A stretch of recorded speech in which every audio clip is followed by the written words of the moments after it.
ठहर जाओ मित्र। नहीं, अब नहीं।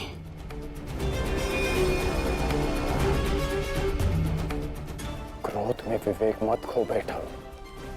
जो अपना सम्मान खो चुका हो, उसके पास खोने को और क्या शेष है। ले लेने देते उस अभिमन्यु को मेरे प्राण, वीर गति तो मिलती।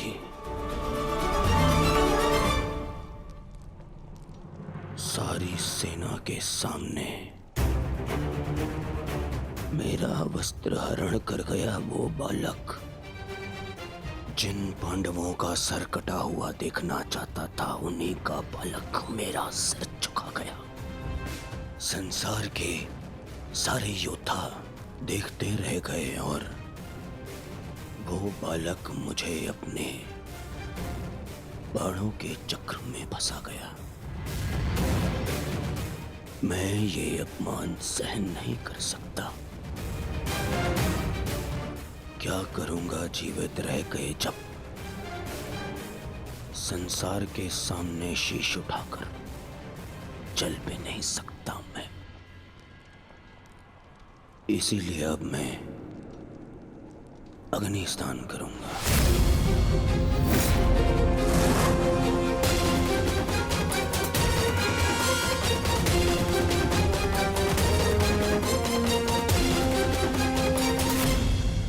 जो अग्नि यहाँ जल रही है, उससे कहीं अधिक अग्नि तुम्हारे पिता के हृदय में जल रही है।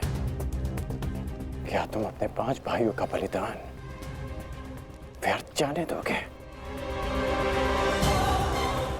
क्या अपने पिता को दिया वचन भुला दोगे तुम?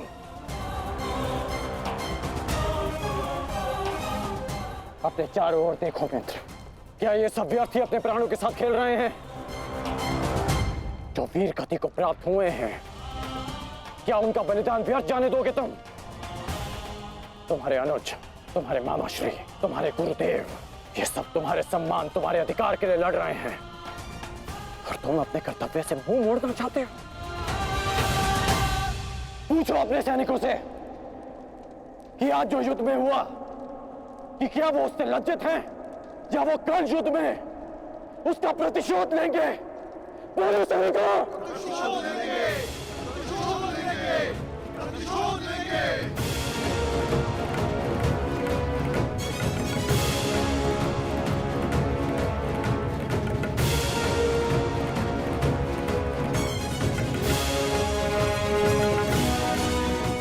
इन सैनिकों का सम्मान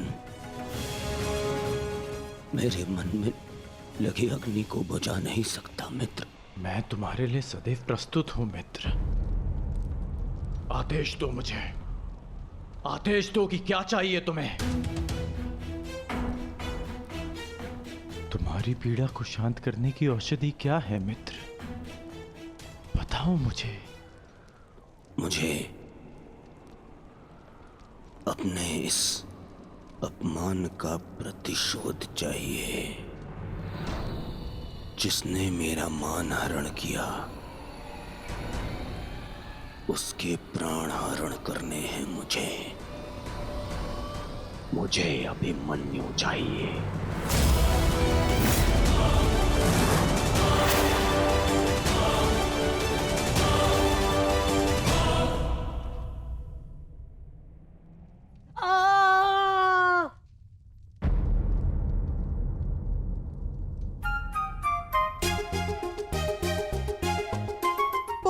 पीड़ा हो रही है ना इन्हें? पीड़ा? अभी तक मैंने इसके घाव को छुआ भी नहीं है।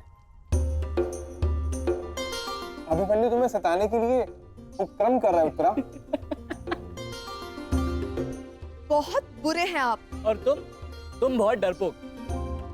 एक योद्धा की पत्नी के मन में इतना भय शोभा नहीं देता उत्तरा।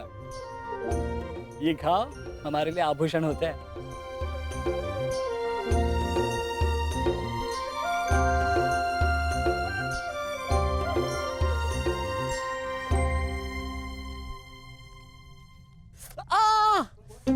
क्यों सताते हो तुम उसे? अब क्या करूं माता, वो तो आजकल हर बात पर क्रोधित हो जाती है।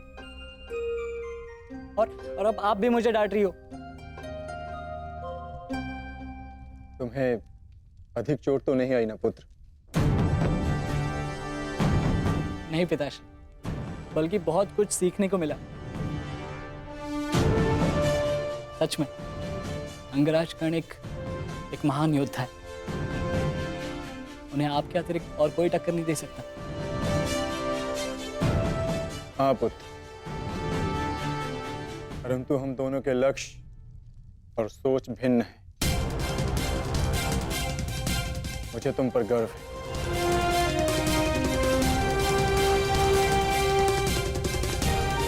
गर्व तो होना ही चाहिए।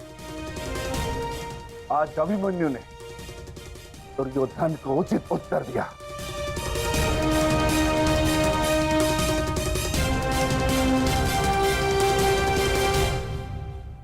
सत्य अभिमन्यु, आज तुमने जो युद्ध भूमि में किया वो अद्भुत था, और मुझे विश्वास है कि कल का दिन इतिहास में तुम्हारा नाम सदैव के लिए अमर कर देगा अभिमन्यु।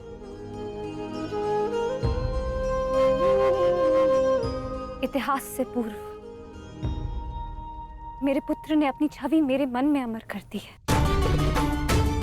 14 वर्षों के पश्चात आज पहली बार मन को एक शीतलता पहुंची कि मेरे पुत्र ने मेरे साथ हुए अपमान और अत्याचार का भान उस दुर्योधन को करवाया। मेरी आत्मा को जैसे एक वस्त्र का संबल मिल गया। इसके लिए मैं सदैव के लिए अभिमन्यु की ऋणी रहूं। जीवन तो पल पल में है सखी, जिस पल को जी लो वही जीवन होता है। आज तुम प्रसन्न हो, जी लो सखी, आज का दिन जी लो। कल का दिन तो अभिमन्यु के जीवन का अंतिम दिन होना चाहिए। और स्मरण रहे, सरल मृत्यु नहीं देनी है उसे। मृत्यु आने की पीड़ा का आभास कराना है। और जब तक वो भूमि पर रेंगता हुआ दया की भीख ना मांगे, मृत्यु नहीं आनी चाहिए उसे।